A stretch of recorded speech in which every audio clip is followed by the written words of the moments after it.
आप देख रहे हैं लाइव इंडिया। नमस्कार, आप देख रहे हैं नेशनल स्पेशल। मैं हूं आपके साथ रेखा मिश्रा। बात करेंगे राजस्थान की, जहां लगातार बारिश से जनजीवन बुरी तरीके से अस्त व्यस्त है और ऐसे में लोगों का घरों से निकलना मुश्किल हो चुका है। इस बीच आईएमडी वैज्ञानिक हिमांशु शर्मा ने लगातार हो रही बारिश को लेकर के जो है वो जानकारी दी है। देखिए, सबसे पहले अगर पिछले 24 घंटों पर नजर डालें तो कल मानसून का प्रवेश राजस्थान के कुछ और जिलों में हुआ, जिसी के प्रभाव से अब राजस्थान के अनेक स्थानों पर मौसम की जो है मानसून की वर्षा जो है वो प्रारंभ हो चुकी है। अगर हम आंकड़ों की बात करें तो पश्चिमी राजस्थान के सूरतगढ़ में कल अधिकतम बारिश 70 mm दर्ज की गई। वहीं पूर्वी राजस्थान की बात करें तो सज्जनगढ़ बांसवाड़ा में 130 mm अधिकतम बारिश पूर्वी राजस्थान में दर्ज की गई। राजधानी की बात करें तो बस्सी जयपुर के अंदर 113 mm हैवी रेनफॉल जो है वो दर्ज की गई है। आगामी 2 दिनों तक जो है मानसून एक्टिव स्टेज में रहेगा एवं बारिश का दौर जो है कंटिन्यू रहेगा। वहीं पश्चिमी राजस्थान के अंदर भी कहीं कहीं हैवी रेनफॉल स्पेल्स जो हैं, जैसे पाली है, जालोर है, बाड़मेर से सटे हुए जो जालोर के इलाके हैं वहां पर भी बारिश का जोर देखने को मिलेगा। और कल गंगानगर, बीकानेर में भी थंडर लाइटनिंग और जैसलमेर में भी एक्टिविटीज चल रही थी और आज भी और कल भी कंटिन्यू रहेगी। इसके बाद बारिश के दौर में थोड़ी कमी आएगी एवं पश्चिमी राजस्थान के अंदर हैवी रेनफॉल के स्पेल कुछ दिन के लिए थमेंगे। पुनः 2 तारीख के बाद एक बार फिर से जो है मानसून जो है और एक्टिव होगा। और इसी के साथ साथ पूर्वी राजस्थान की बात करें तो पूर्वी राजस्थान में वेरी हेवी रेनफॉल का स्पेल आज भी कहीं कहीं, पश्चिमी राजस्थान के बात करें तो वहां पर वर्तमान में वेरी हेवी रेनफॉल का स्पेल देखने को नहीं मिलेगा। वहीं पूर्वी राजस्थान की बात करें तो दक्षिणी राजस्थान के डूंगरपुर, बांसवाड़ा जिले जो हैं वहां पर आज भी 1-2 स्थानों पर वेरी हेवी रेनफॉल दर्ज की जा सकती है। साथ ही साथ में जयपुर एवं भरतपुर संभाग में भी आज 1-2 स्थानों पर हेवी के साथ वेरी हेवी रेनफॉल देखने को मिल सकती है। वहीं अगर उत्तराखंड की बात करें तो उत्तराखंड के रुद्रप्रयाग जिले में भी लगातार हो रही बारिश के कारण सोनप्रयाग शटल पुल के पास तथा मुन गिरने से मार्ग यात्रियों की जो है आवाजाही के लिए पूरी तरीके से बाधित हो गया है। सुरक्षा कारणों से सोनप्रयाग और गौरीकुंड में केदारनाथ यात्रियों को रोका गया तथा मलबा साफ होने के बाद यात्रियों की आवाजाही फिर से शुरू कर दी गई है। मार्ग के खुलने और बंद होने को नियंत्रित किया जा रहा है तथा संबंधित संस्था, प्रशासनिक अधिकारियों और पुलिस द्वारा अतिरिक्त सतर्कता के साथ यात्रियों की आवाजाही सुनिश्चित की जा रही है।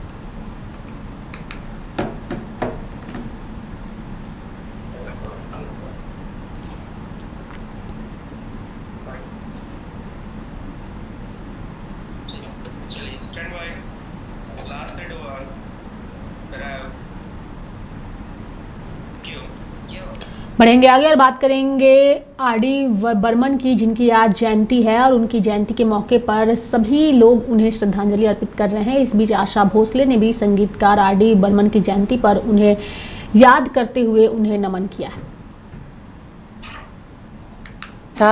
कितने साल हो गए, मतलब 9-2-11 में वो असिस्टेंट थे, तब से मैं गा रही हूँ उनके पिताजी के साथ, फिर उनके साथ बहुत चीज़ें हैं। बहुत हमने गाने अच्छे किए हैं। अच्छा मतलब कठिन भी गाने थे, आसान भी गाने थे, बहुत सारा किया है। इस वक्त मेरे दिमाग में कुछ नहीं आता है। उनका जन्मदिन है लेकिन वो नहीं है, इस बात का बहुत दुख होता है। तो जन्मदिन मनाना मतलब क्या, मतलब ऐसा मुझे समझ नहीं आती है कि जन्म उनका है जो नहीं है। उनके हम खाली याद करते हैं, तो उनके याद मन में करना बहुत अच्छा होता है। बढ़ेंगे आगे और बात करेंगे भगवान जगन्नाथ की रथ यात्रा की, जहां जो कि आज उड़ीसा में हुई और इस दौरान कानून व्यवस्था और सुरक्षा की चौबंद व्यवस्था की गई है, जिस पर उड़ीसा के एडीजी जो है संजय कुमार ने जानकारी दी। विश्व प्रसिद्ध रथ यात्रा जो पुरी में आयोजन होना है, आज तीनों महाप्रभु रथ पे आरूढ़ होंगे। अभी थोड़ी देर में मंदिर से वो निकलेंगे, सभी भक्तों को वो दर्शन देंगे। आज यहाँ हमारा अनुमान है कि 10 से 12 लाख लोग यहाँ एकत्रित होंगे। उनके लिए सुरक्षा का उनके लिए क्राउड रेगुलेशन का और जो वीआईपी हमारे आए हैं उन सब के कैसे बंदोबस्त किए जाएं, इसकी पूरी व्यवस्था की गई है। पूरी शहर को बिल्कुल एक सिक्योरिटी कवर जोन में चेंज कर दिया गया है, क्योंकि ऑपरेशन सिंदूर के बाद हमें ऐसी कुछ खुफिया खबर लगी थी कि कुछ असामाजिक तत्व, कुछ देशद्रोही तत्व इस एरिया में कोई डिस्टर्ब करने की कोशिश कर सकते हैं। तो उसके लिए काफ़ी दिनों से हमने चाक चौबंद प्लान किए हैं और बिल्कुल हमने सिचुएशन को कंट्रोल में अभी रखा हुआ है। इसके लिए सीनियर लेवल पर काफ़ी सारे ऑफिसर्स की तैनाती यहाँ की गई है। लगभग 200 प्लाटून से ज़्यादा उड़ीसा पुलिस के जवान यहाँ तैनात किए गए हैं। भारत सरकार की तरफ से जो हमारे राज्य सरकार ने अनुरोध रखा था, हमारे पास 8 कंपनियां सीएपीएफ की आई हैं, जिसमें 3 आरएएफ की हैं। इसके अलावा टेक्निकल टीम हमारी आई है भारत सरकार की तरफ से काफ़ी, जो कि उड़ीसा पुलिस को सहयोग कर रही है। एनएसजी की टीम आई है, एनएसजी की स्नाइपर टीम आई है, कोस्ट गार्ड की टीम आई है, कोस्ट गार्ड के ड्रोन्स आए हैं, एनएसजी के एंटी ड्रोन सिस्टम्स आए हैं। उसके अलावा जो स्पेशलाइज यूनिट्स होते हैं कैनाइन के या एंटी सबोटाज यूनिट के, वो सारे हमें भारत सरकार की तरफ से उड़ीसा पुलिस के जो एग्जिस्टिंग हमारा मैन पावर है उसको सहयोग करने के लिए आए हैं। और हमारा कोऑर्डिनेशन काफ़ी अच्छा है। हमने उसको कई बार ड्रिल कर लिए हैं, हमने कई बार मॉक ड्रिल कर लिया है उसका। और आज इस महान दिन पर, इस पवित्र दिन पर हम सभी तैयार हैं। हमारी ये पूरी आशा है कि महाप्रभु जगन्नाथ के आशीर्वाद से ये रथ यात्रा अच्छे से संपन्न होगा और तीनों रथ जो हैं माँ मौसी माँ के मंदिर तक शाम तक पहुंच जाएंगे। सर, यही बेस्ट अरेंजमेंट, सिक्योरिटी अरेंजमेंट किया गया है। 275 यही बेस्ट कैमरा भी लगा हुआ है। क्या इंतजाम किया है? हमारे यहाँ एग्जिस्टिंग 140 के आसपास कैमरे हैं जो कि मंदिर और उसके सराउंडिंग्स में लगे हुए हैं। सीसीटीवी कैमरा वो AI एनेबल्ड हैं। उसके अलावा इस साल स्पेशलाइज हमने 275 करीब कैमरे लगाए हैं सभी सेंसिटिव जोन्स में।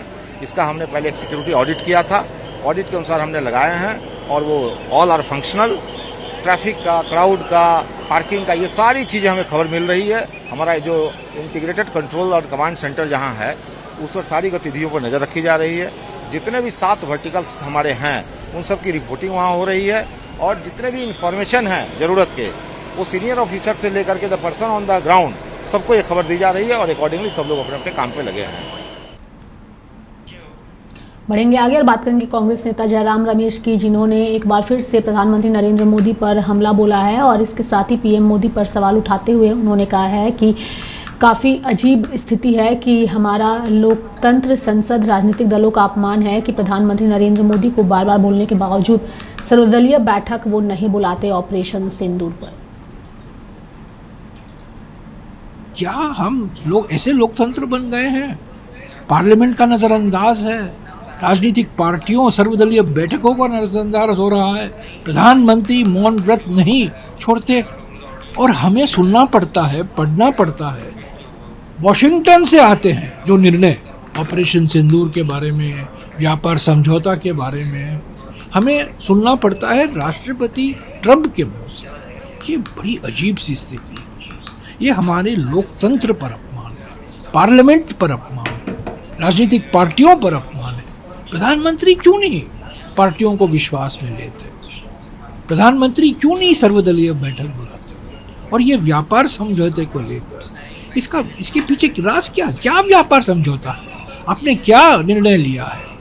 व्यापार समझौता का माने क्या है कि आयात और निर्यात ना। क्या हम हमारी आयात नीति में इतनी भारी परिवर्तन लाने वाले हैं ताकि अमेरिका से हम और चीज़ें खरीदेंगे? क्या हमारे कृषि क्षेत्र को हम खोलने वाले हैं? क्या हमारे छोटे और लघु उद्योग को जो हम संरक्षण दे रहे हैं उसको हम बंद करने वाले हैं? ये बड़ी व्यापार समझौता की बात जो की है राष्ट्रपति ट्रंप, इसके पीछे राज क्या है, हकीकत क्या है, ये तो बताइए। इतना बड़ा समझौता है, उसकी वजह से आपने ऑपरेशन सिंदूर रोक दिया, तो ये सवाल देश उठा रहा है।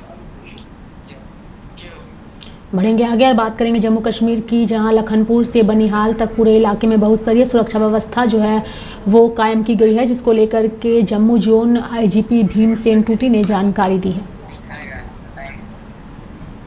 यदि हम लखनपुर से बनिहाल तक की बात करें, एक बहुस्तरीय सुरक्षा या मल्टी टियर सिक्योरिटी का अरेंजमेंट इस बार हम लोग कर रहे हैं। ऐसा नहीं है कि पहले ये नहीं होता था, पहले भी होता था, लेकिन इस बार उसकी व्यवस्था पहले से मुझे लगता है कि बेहतर तरीके से की जा रही है। इस बार आरोप जैसे अपने कठुआ में एक्स्ट्रा लगाई गई। इस बार लखनपुर से लेकर के जो जम्मू का स्ट्रेच है, पहले वहाँ रोड ओपनिंग पार्टी की व्यवस्था नहीं होती थी, इस बार उसकी भी व्यवस्था की गई है। और सर टेक्नोलॉजी का किस तरह यूज हो रहा है, जैसे सीसीटीवी? पूरे एनएच के स्टेज पर सीसीटीवी कवरेज है और उसमें फेशियल रिकॉग्निशन सिस्टम्स जो हैं वो डिप्लॉयड है। सर जिससे ड्रोन भी एक थ्रेट है, तो उसके लिए भी क्या तैयारी है? जैसे मैंने पहले कहा कि ड्रोन का इस्तेमाल बड़ा सोच समझ के करने की आवश्यकता है और उसका इस्तेमाल जहां भी जरूरत पड़ेगा वहां हम करेंगे। सर अभी जिस तरह बसंतगढ़ में भी एनकाउंटर चला, उसका क्या अपडेट है?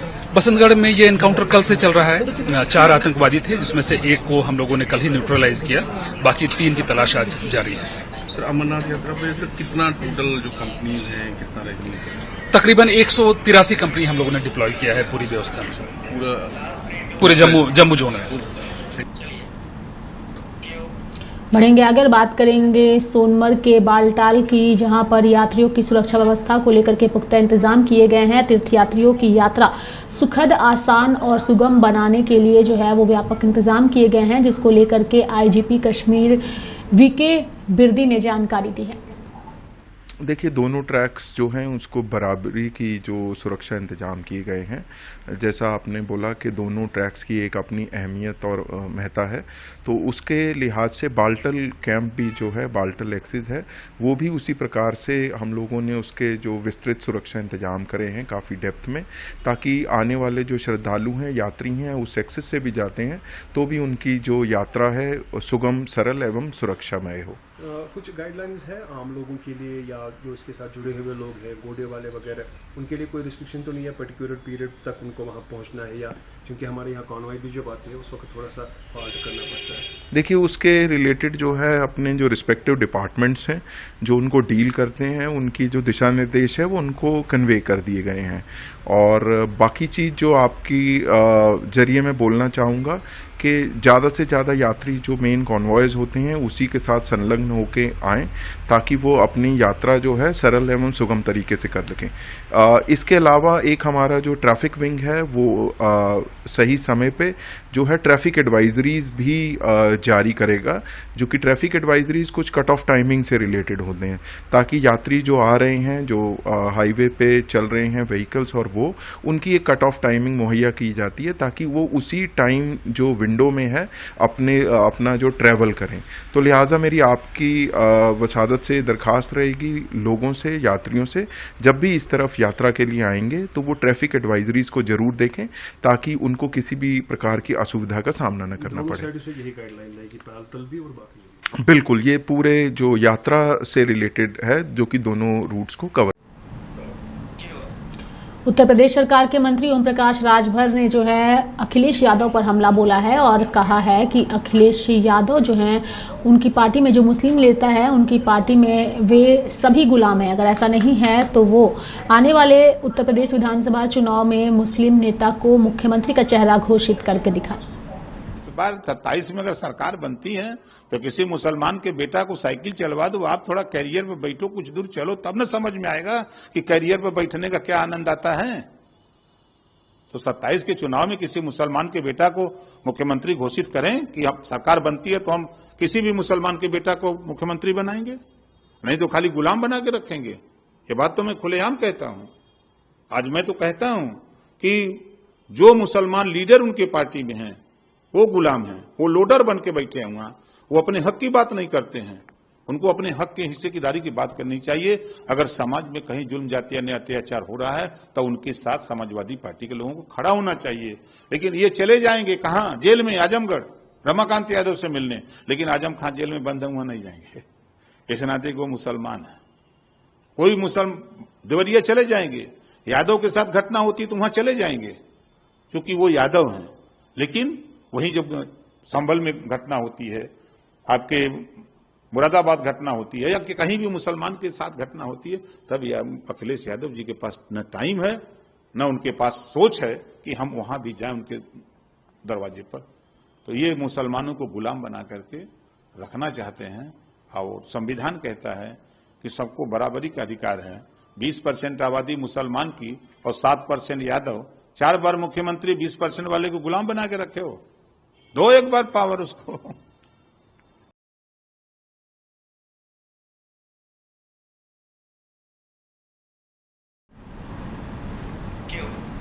बढ़ेंगे आगे, बात करेंगे दिल्ली की मुख्यमंत्री रेखा गुप्ता की, जिन्होंने 100 इलेक्ट्रिक बसों को हरी झंडी दिखाई है। बता दें कि दिल्ली की मुख्यमंत्री रेखा गुप्ता ने 100 इलेक्ट्रिक बसों को हरी झंडी दिखाई और इस दौरान उन्होंने जो है वो अपनी बातों को भी रखा। यहाँ नरेला बस टर्मिनल की भी शुरुआत हुई है और 100 हमने इलेक्ट्रिक बसेस देवी भी इस क्षेत्र को समर्पित की है। एक बहुत ही आधुनिक बस डिपो यहाँ पे बना है जिसमें 9 रूट्स की बसेस चलेंगी। लगभग 75 बसेस यहाँ से रूट अपना ऑर्गेनाइज करेंगी और बहुत बेहतरीन सुविधाओं के साथ में यहाँ पे पैसेंजर शेड से लेकर के कैंटीन, शौचालय, हर चीज को बड़ा अनुकूल किया गया है और उसमें चार्जिंग सिस्टम भी इन सभी बसेस के लिए होंगे और हर चीज। और इसकी खासियत ये है कि बहुत ही शॉर्ट टर्म में मात्र 3 महीने के टाइम में ये डिपो पूरा तैयार किया गया है। हमारी कोशिश है कि जल्द से जल्द दिल्ली को इस पूरा का पूरा परिवहन सिस्टम जो हमारा सरकारी है वो इलेक्ट्रिक पे आए, हम पूरी दिल्ली को चार्जिंग स्टेशंस की बेहतर सुविधाएं दे पाएं और पूरा परिवहन सिस्टम जो दिल्ली का है वो अपडेटेड हो, जनता को दिक्कतें ना आए। जितना परिवहन सिस्टम हमारा अपडेटेड होगा उतना ही सड़कों पे दबाव कम होगा निजी वाहनों का और दिल्ली में बेहतर सुविधाएं, पॉल्यूशन फ्री सिस्टम हम दे पाएं।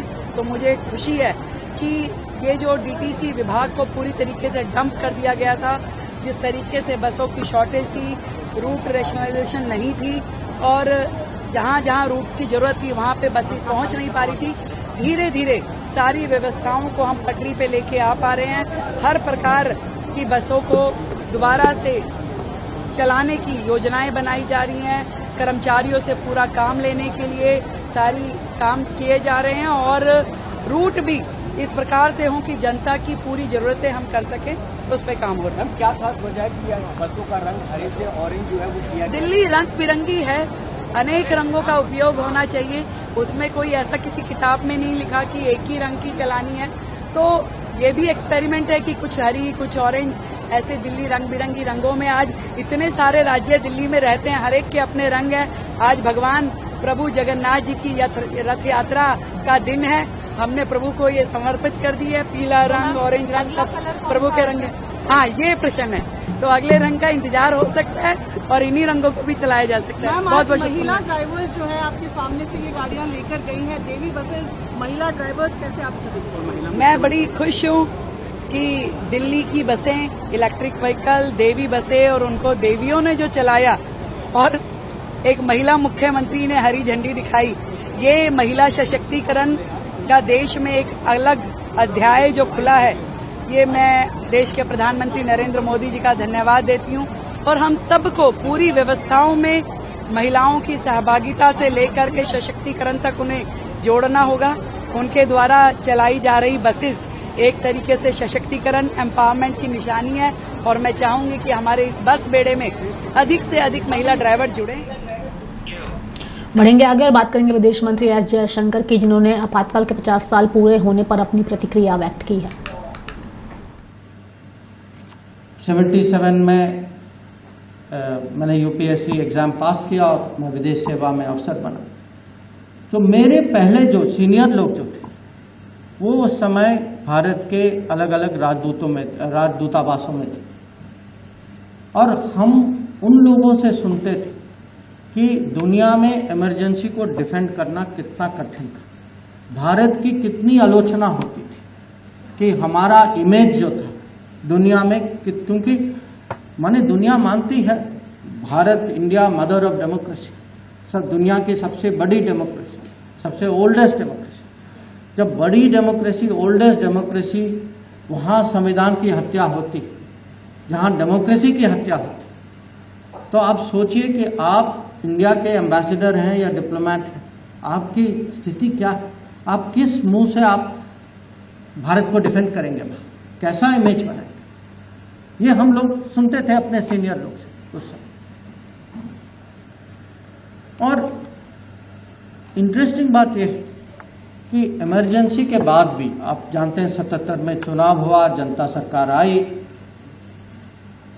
बाद में सालों बाद इंदिरा गांधी से पूछा जाता था एक मैंने हाल ही में एक न्यूज़पेपर में पढ़ा था कि एक अमेरिकन पॉलिटिकल साइंटिस्ट ने पूछा कि is there anything you would have changed about emergency? He said Mrs Gandhi thought for a moment and she said no. तो आप सोचिए, और ये आफ्टर मेनी इयर्स। तो कभी आप ये सोचिए कि Congress party, Indira Gandhi, even Rajiv Gandhi, they have never expressed regret।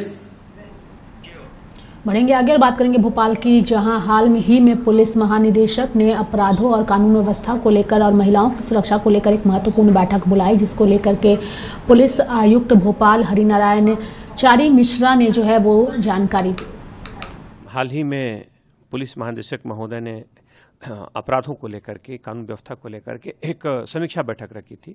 इसमें खास तौर पे जो भी संवेदनशील मुद्दे हैं, जैसे कि हम जानते हैं कि पुलिस में अपराधों की समीक्षा और इससे जुड़े मुद्दे बड़े महत्वपूर्ण होते हैं। तो हाल के दिनों में जो ऑर्गेनाइज क्राइम में काफ़ी यहाँ पर कमी आई है, महिला संबंधी मामलों में कमी आई है, उसके साथ साथ इस मुद्दे को लेकर के कि महिलाओं की सुरक्षा से जुड़े कौन से मुद्दे हैं जो समाज को प्रभावित करते हैं और पुलिस को उसमें संवेदनशीलता से जिस तरह कार्रवाई करनी चाहिए, उन मुद्दों को लेकर के भी चर्चा हुई। और इसमें हम जानते हैं कि यहाँ पर एक पूरी महिला सुरक्षा को लेकर के एक पूरी टीम है, जिसमें डीसीपी स्तर के अधिकारी यानी कि पुलिस अधीक्षक स्तर के एक अधिकारी उस पूरे महिला सुरक्षा से जुड़े मामलों की पूरी मॉनिटरिंग करती हैं। साथ ही साथ एडिशनल डीसीपी और पूरी एक टीम है जो इन मुद्दों को लेकर के संवेदनशीलता से कार्रवाई सुनिश्चित करती है। इस कड़ी में खासतौर पे स्कूल कॉलेज में जाकर उन्हें प्रशिक्षित करना, उन्हें संवेदनशील बनाना, उन्हें इस पूरे प्रक्रिया से जोड़ना, इसका उद्देश्य रहता है। और जगह जगह इसके लिए प्रशिक्षण कार्यक्रम भी आयोजित होते हैं।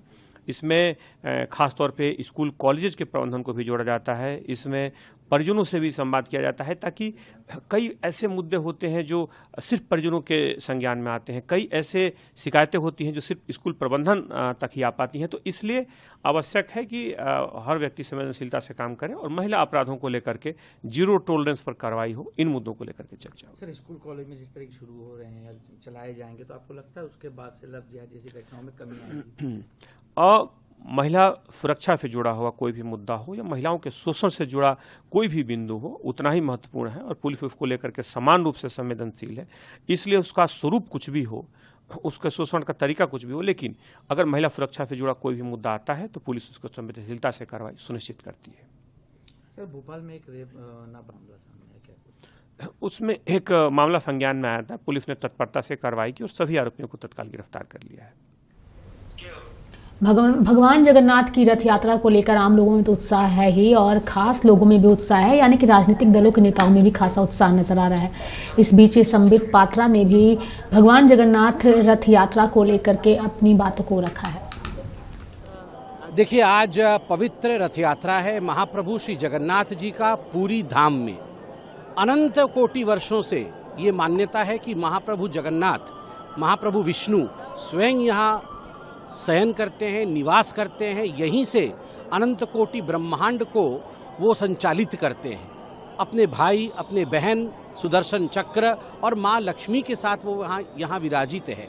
और आज जैसे कि प्रथा रही है, जब स्नान पूर्णिमा होता है, स्नान पूर्णिमा में स्नान के पश्चात भगवान बीमार पड़ते हैं, उसके बाद उनकी चिकित्सा होती है। चिकित्सा के बाद नव यौवन दर्शन कल था, और आज नव यौवन दर्शन के पश्चात वो रथ पर बैठकर अपनी मौसी के घर गुंडीचा मंदिर, लगभग 3 किलोमीटर का ये सफर है, वो रथ पर तय करेंगे। कितनी सुंदरता है आप देखिए उड़ीसा के संस्कार में, हमारी इस सनातन की संस्कार में। ये क्या संस्कार है रथ यात्रा का? ये संस्कार है कि भगवान स्वयं भक्त के द्वार आ रहे हैं। भगवान जो सरकार हैं वो आपके द्वार आ रहे हैं कि बताओ भक्त, तुम्हारी क्या परेशानी है, मैं तुम्हारी मदद कैसे कर सकता हूँ। इसमें न जाति न धर्म कोई नहीं देखा जाता है, स्वतः भगवान निकल कर आते हैं अपने भक्तों को दर्शन देने के लिए। और लोकतंत्र यही है, सबका साथ। यहाँ देखिए आप, ये लाखों की भीड़ में सब जाति धर्म के लोग रहेंगे, सबका विकास, और सबके मन में कोई मंगल चिंतन रहेगा कि मेरा देश का कल्याण हो, मेरे प्रांत का कल्याण हो, मेरे परिवार और मेरे समाज का कल्याण हो, सबका विकास की चिंता और सबका विश्वास। यहाँ सबका विश्वास महाप्रभु जगन्नाथ जी के ऊपर है और सबका प्रयास, हर कोई कोशिश करेगा कि मैं रथ की डोरी को पकड़ूं और रथ को खींचूं। यही है हमारा हिंदुस्तान, यही है सनातन। मैं आज महाप्रभु जी को बहुत बहुत नमन करता हूं और पूरे भारतवर्ष को जगन्नाथपुरी धाम से बहुत बहुत शुभकामनाएं रथ यात्रा का। जो यहाँ आए उनका स्वागत, जो नहीं आ पाए हैं वो टीवी के माध्यम से जरूर महाप्रभु जी का दर्शन करें और उनका आशीर्वाद प्राप्त करें। जय जगन्नाथ। तो मेरे साथ फिलहाल अभी के लिए नेशनल बुलेटिन में इतना ही। आप देखते रहिए लाइव इंडिया हर पल। नमस्कार।